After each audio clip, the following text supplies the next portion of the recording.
Sebab itu, kita yang dibenarkan karena iman, kita hidup dalam damai sejahtera dengan Allah oleh karena Tuhan kita Yesus Kristus.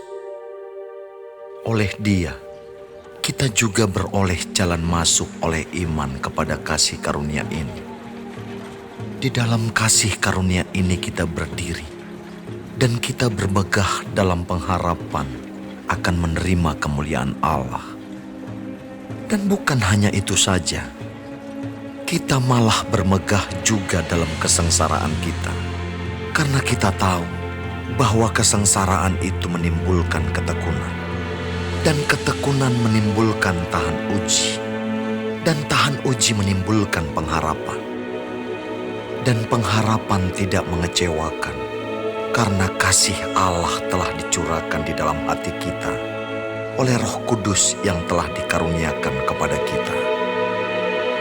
Karena waktu kita masih lemah, Kristus telah mati untuk kita orang-orang durhaka pada waktu yang ditentukan oleh Allah.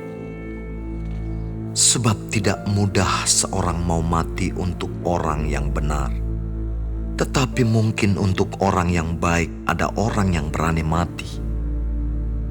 Akan tetapi, Allah menunjukkan kasih-Nya kepada kita oleh karena Kristus telah mati untuk kita ketika kita masih berdosa. Lebih-lebih karena kita sekarang telah dibenarkan oleh darah-Nya, kita pasti akan diselamatkan dari murka Allah.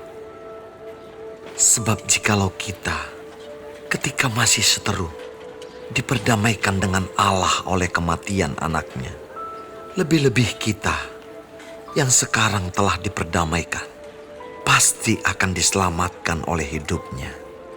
Dan bukan hanya itu saja, kita malah bermegah dalam Allah oleh Yesus Kristus, Tuhan kita. Sebab oleh Dia kita telah menerima pendamaian itu. Sebab itu, sama seperti dosa telah masuk ke dalam dunia oleh satu orang, dan oleh dosa itu juga maut, demikianlah maut itu telah menjalar kepada semua orang, karena semua orang telah berbuat dosa.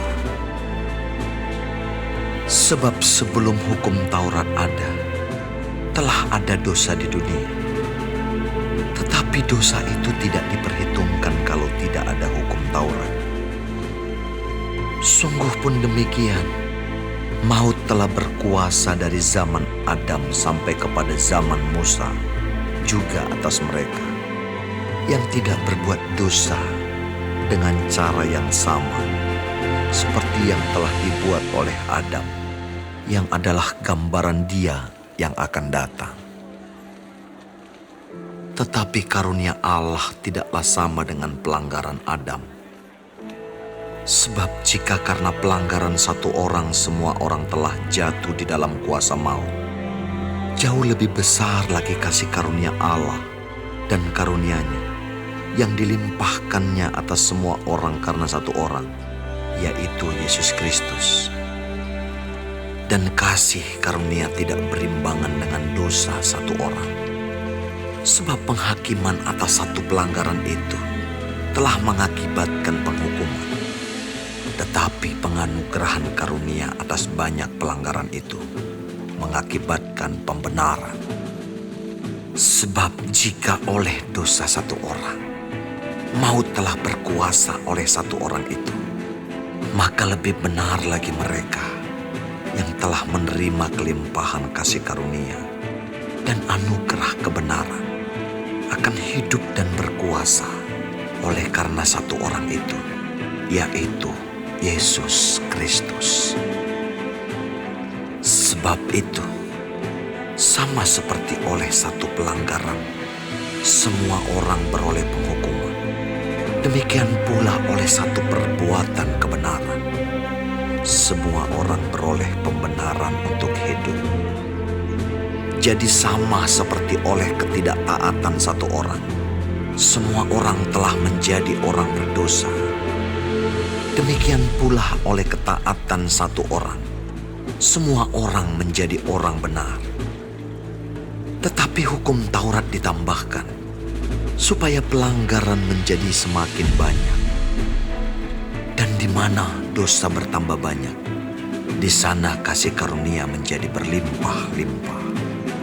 Supaya sama seperti dosa berkuasa dalam alam maut, demikian kasih karunia akan berkuasa oleh kebenaran untuk hidup yang kekal oleh Yesus Kristus, Tuhan kita.